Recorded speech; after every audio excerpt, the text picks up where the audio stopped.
something tomorrow for 11.5, it shouldn't be too terrible because they kind of go together, but they are a little different. So today we're going to work on finding arc lengths and other measures of a circle. So we talked about this before. Every circle has, like, every piece of a circle has an arc measure.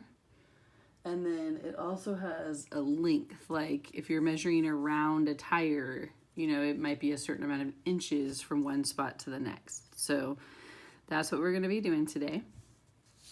Just the first thing we're going to review is the circumference of a circle. Just as a reminder, this is the distance around a circle. There's two ways to remember this. You could either say it's pi d or you could say it's 2 pi r. Okay, I tend to like the pi d just because it's different. Like the area formula is pi r squared, and so I just like to have a different variable in there. So obviously this is a radius. If you do this all the way across, that's a diameter. Okay.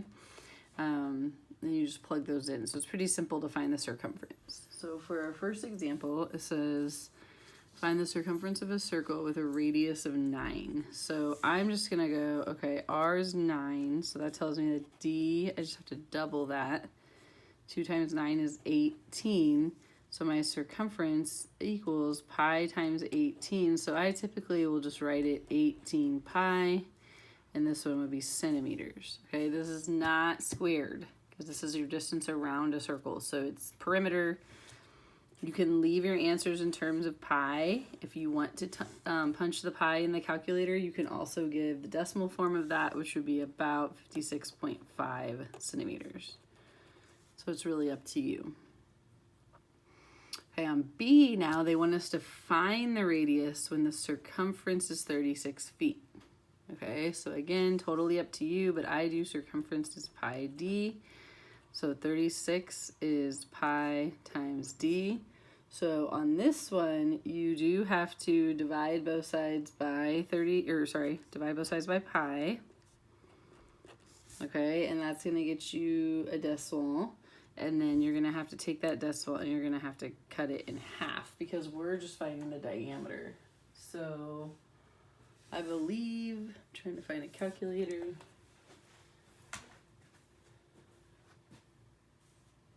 I believe though that that's 11.7. 36 divided by pi is about 11.7. And then when you divide that by 2 to get your radius, this should be, I'm sorry, not 11.7, 11.4. And then this should be 5.7 feet. Okay. All right, example 2. It says the diameter of a bicycle tire is 30 inches to the nearest foot. So I hear inches, I hear foot. So I got to be careful there. How far does the tire travel when it makes 100 revolutions? So if you're not familiar with this word, the bicycle tire is going to spin around 100 times. So if you went around this tire 100 times, around it would be circumference. So you have a couple options. You can convert your diameter to feet right now, or what I did is you can just find the circumference. So C equals pi d. So you can do circumference equals pi times 30. Remember, that's in inches, okay? So this is about 94.2 is 1 time around, okay? But it said it's going to make 100 revolutions. So we're going to times it by 100. You're going to go around it, 100 times. So that's going to be 9420 inches. And then remember, they just want the answer in feet. So how many inches per every foot? You're just going to divide this by 12. And you end up with approximately 785 feet. Okay, so don't forget that word revolutions, going around something. That's the circumference. All right. All right, so this next one is going to be a new definition, and it says an arc length. Whoops, something's under there. An arc length is a portion of the circumference of a circle. Get my paper clip out of there. So an arc length is a portion of the circumference of a circle. You can use the measure of the arc in degrees to find its length.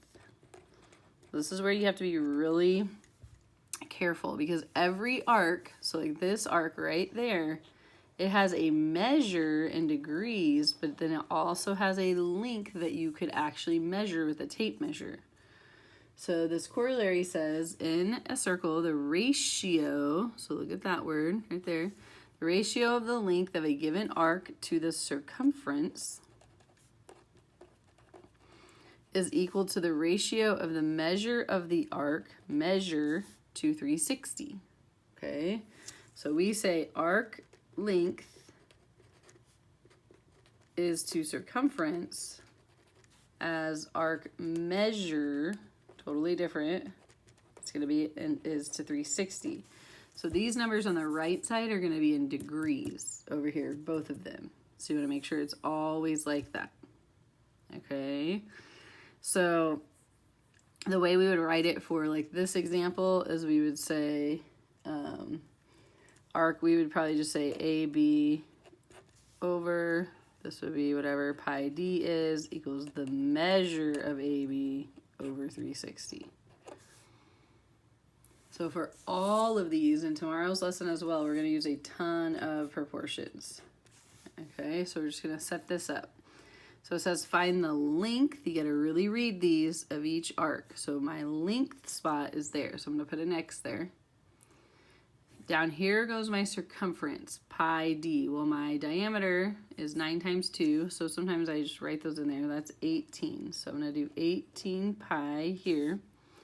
My arc measure, the measure of this arc is the same as that central angle right there, is 45 out of 360. And then you're going to cross multiply, so 360x equals 45 times 18 pi. Be really careful with the pi key in your calculator, so you want to make sure, at least punch a couple of these in from the notes to make sure that you're getting the same answers. So this one should be about 7.07 inches.